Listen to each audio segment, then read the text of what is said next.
नमस्कार। एक बार फिर हाजिर हूँ एक नए टॉपिक के साथ। मैं आपका दोस्त अंशु तिवारी एडवोकेट और आप देख रहे हैं अपना प्यारा YouTube channel the legal talk. तो अधिक समय न लेते हुए चलिए शुरू करते हैं। दोस्तों, लीगल ड्राफ्टिंग सीरीज में आज हम अंडर सेक्शन 13B हिंदू विवाह अधिनियम के एप्लीकेशन को देखेंगे।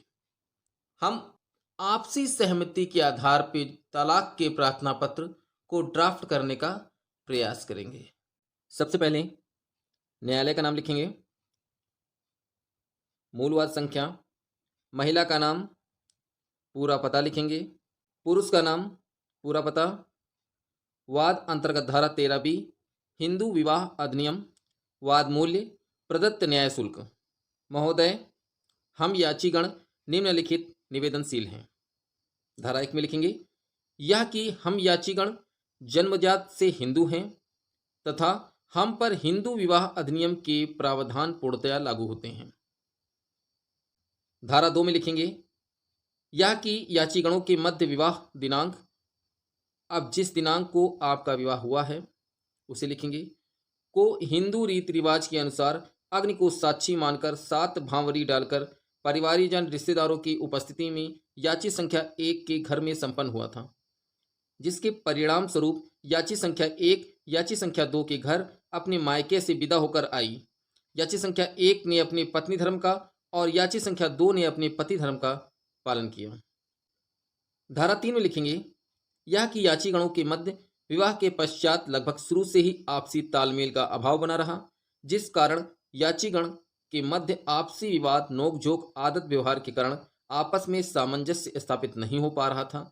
यद्यपि हम दोनों ही याचीगणों ने एक दूसरे के साथ सामंजस्य बनाने का हर संभव प्रयास किया एवं हम याचीगणों के परिवार इष्ट मित्रों ने भी हम दोनों के मध्य सामंजस्य बनाने का हर संभव प्रयास किया, किंतु ऐसा मुमकिन नहीं हो सका। परिणाम स्वरूप हम दोनों के बीच समय गुजरने के साथ साथ एक दूसरे के दिलों की दूरियां बढ़ती गई और हम दोनों के बीच पारिवारिक कलह, हाय हाय, किच किच तथा उक्त कलह के परिणाम स्वरूप स्थिति यहाँ तक बढ़ गई कि हम याचीगणों के एक दूसरे के साथ एक कमरे में एक ही छत के नीचे रहकर आपस में जीवन गुजारना असंभव हो गया। ऐसी स्थिति में दिनांक से याची संख्या 1 याची संख्या 2 से अलग अपने मायके में अपने पिता के घर में निवास कर रही है। दिनांक में आप वो डेट लिखिएगा जिस डेट से वो निवास कर रही है, यानी कि कम से कम 1 साल का सेपरेशन आवश्यक है। इस अवधि के मध्य हम दोनों याचीगणों के बीच कोई भी शारीरिक संबंध स्थापित नहीं हुए हैं। इसका जो महत्वपूर्ण पार्ट है वो सिर्फ यही है कि आपको इस बात का ध्यान रखना है कि सेपरेशन कम से कम 1 वर्ष का जरूर हो।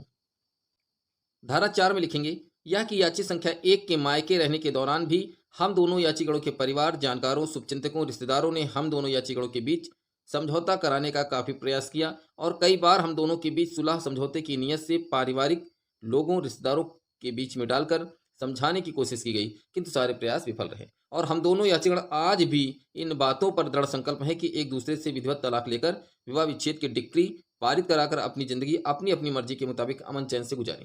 धारा 5, यह कि इस प्रकार हम याचीगणों ने अपने अपने स्वस्थ मन मस्तिष्क से बिना किसी जोर दबाव नाजायज के अपने उज्जवल भविष्य के हित में निर्णय लिया है कि सक्षम न्यायालय से हम याचीगणों के मध्य हुए विवाह दिनांक, विवाह की डेट लिखेंगे, को विच्छेद कराते हुए विवाह विच्छेद की डिक्री आपसी सहमति के आधार पर सक्षम न्यायालय से पारित करवा लेंगे।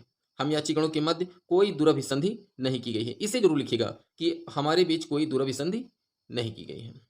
धारा 6 में याचीगणों के मध्य जो मुकदमे चल रहे हैं उनका ब्यौरा लिखा जाएगा। धारा 7 में जो सेटलमेंट हुआ है आपका, उसके बारे में आपको लिखना है। धारा 8, यह कि याची संख्या 1 अपना समस्त स्त्री धन, दिए गए उपहार, जेवर, बहुमूल्य सामान आदि पर समस्त वस्तुएं याची संख्या 2 से प्राप्त कर लिया है। अब कुछ भी प्राप्त करना शेष नहीं है। याची संख्या 2 ने याची संख्या 1 से दिए गए समस्त सामान, जेवर आदि प्राप्त कर लिया है एवं याची संख्या 2 को याची संख्या 1 से कुछ भी प्राप्त करना शेष नहीं है। धारा 9 में लिखेंगे, यह कि इस पिटीशन को दाखिल करने हेतु वाद कारण यूं तो विवाह के कुछ समय बाद से ही पैदा हो गया था, तदुपरांत माननीय न्यायालय श्रीमान जी के न्यायिक क्षेत्राधिकार के अंतर्गत तब पैदा हुआ जब याचीगण एक दूसरे से अलग होकर अलग अलग रहने लगे एवं तदुपरांत तब पैदा हुआ जब जब याचीगणों के मध्य साथ रहते हुए सुलह समझौते के प्रयास किए गए और वे विफल साबित हुए। तब से आज तक वाद का कारण लगातार प्रभावी है, यानी कि वाद का कारण आपको जरूर लिखना है। धारा 10 में वाद मूल्य के बारे में बताया गया है। धारा 11 में बताया गया है कि हम याचीगणों के बीच हुए विवाह दिनांक को विवाह विच्छेद की डिक्री आपसी सहमति के आधार पर हिंदू विवाह अधिनियम की धारा 13B के अंतर्गत पारित किया जाना न्यायोचित है। यानी कि विवाह विच्छेद के बारे में बताया गया। अब उपसम के बारे में है। याचीगण माननीय न्यायालय श्रीमान जी से निम्नलिखित उपसम की याचना करते हैं। रिलीफ के बारे में है, क्या चाहते हैं आप न्यायालय से, या कि याचीगण के मध्य संपन्न विवाह दिनांक, विवाह की डेट डालिए, को आपसी रजामंदी के आधार पर हिंदू विवाह अधिनियम की धारा 13B के प्रावधानों के अनुसार विखंडित करके विवाह विच्छेद की डिक्री पारित किया जाए, या कि वाद वे याचीगण अपना अपना स्वयं वहन करेंगे, या कि अन्य कोई उपसम जो माननीय न्यायालय उचित समझे हम याचीगणों को एक दूसरे से दिलाया जाए। सबसे पहले याची संख्या 1 के हस्ताक्षर होंगे, फिर याची संख्या 2 के हस्ताक्षर होंगे। सत्यापन होगा, सत्यापन में लिखा जाएगा हम उपरोक्त याचीगण आज दिनांक जिस डेट में आप पिटिशन फाइल करने आए हैं को आता कचेरी जनपद का नाम लिखिए में सत्यापित करते हैं कि उक्त याचिका की धारा, अब जिन जिन धाराओं को उनके निजी ज्ञान में सही हैं उन्हें आप लिखेंगे, और जो धाराएं विधिक रूप से बताई जाती हैं उन्हें लिखेंगे कि प्राप्त विधिक सलाह के आधार पर सत्य व सही है, कुछ भी असत्य एवं गलत नहीं है और न ही इसमें कुछ छिपाया गया है। ईश्वर हमारी मदद करे। याची संख्या 1, याची संख्या 2 के हस्ताक्षर। इसमें याची संख्या 1 व याची संख्या 2 दोनों अलग अलग शपथ पत्र देंगे, दोनों के अलग अलग काउंसिल होंगे। एक बात का विशेष ध्यान रखना है कि इस पिटीशन में किसी प्रकार की कोई बुराई, कोई आरोप एक दूसरे पर नहीं लगाना है। दोस्तों, आशा ही नहीं पूर्ण विश्वास है कि इस प्रारूप की सहायता से आप अपने क्लाइंट के 13B के एप्लीकेशन को बहुत अच्छे से ड्राफ्ट कर सकेंगे और इससे आपको कुछ न कुछ सहायता जरूर होगी। इसी के साथ आज का टॉपिक समाप्त। मिलते हैं एक नए टॉपिक के साथ, तब तक के लिए नमस्कार, जय हिंद, वंदे मातरम।